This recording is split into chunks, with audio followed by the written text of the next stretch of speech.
Bonjour à toutes et à tous et merci de m'accueillir chez vous. Poursuivons notre méditation de l'évangile de Jean au chapitre 6. Nous pouvons lire « Je suis descendu du ciel, non pas pour faire ma volonté, mais pour faire la volonté de celui qui m'a envoyé, dit Jésus. »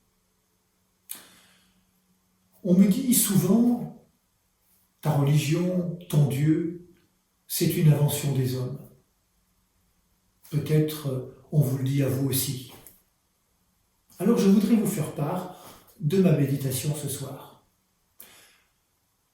Un homme aurait-il pu inventer un Dieu qui se fait l'un de nous, en naissant comme tout être humain, d'une femme, et qui plus est, pour lui, à l'écart, pauvrement, dans une crèche.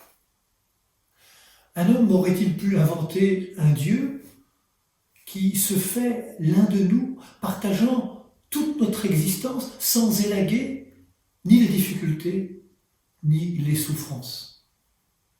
Un Dieu sans autre pouvoir que celui d'aimer, à en mourir et à en mourir sur une croix comme le dernier des malfaiteurs. Un Dieu qui n'aurait comme défenseur que des hommes et des femmes ordinaires comme chacun de nous, sans aucune compétence particulière. Non, ce n'est pas nous qui avons inventé Dieu, c'est Dieu qui est venu jusqu'à nous. Et comme l'écrivait le père François Varillon, un peu provocateur, il n'y a pas de chemin de l'homme à Dieu, mais il y a un chemin de Dieu vers l'homme. Comme le dit si bien un chant que nous reprenons souvent, l'amour a fait le premier pas. Dans l'évangile de ce jour, Jésus dit « Je suis descendu du ciel ».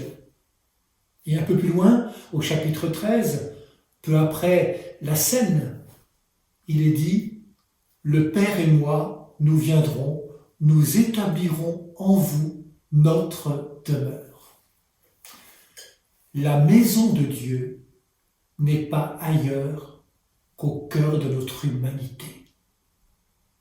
Dieu n'est pas un être figé, il n'est pas une statue, il est vivant, comme nous l'avons chanté à Pâques.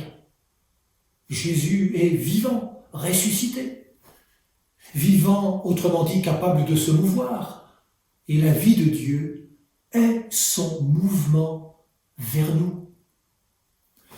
Ainsi, ce n'est pas nous qui inventons Dieu, même si parfois on s'en fait des tas de représentations, mais c'est Dieu qui vient à nous, c'est Dieu qui se révèle, c'est Dieu qui fait signe.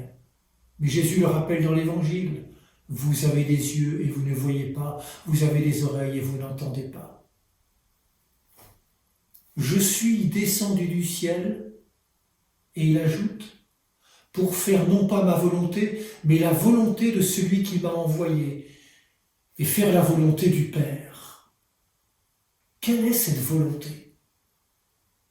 Jésus, l'envoyé du Père, le dit, que je ne perde aucun de ceux qu'il m'a donnés. Moi qui ai faim, moi qui ai soif, est-ce que j'accepte que Jésus vienne chez moi pour me nourrir et faire chez moi sa demeure ? La réponse nous appartient. Bonne marche vers Pentecôte à toutes et à tous. Tu es là présent, livré pour nous. Toi le tout petit, le serviteur. Toi le tout puissant, humblement tu t'abaisses. Tu fais ta demeure en nous, Seigneur.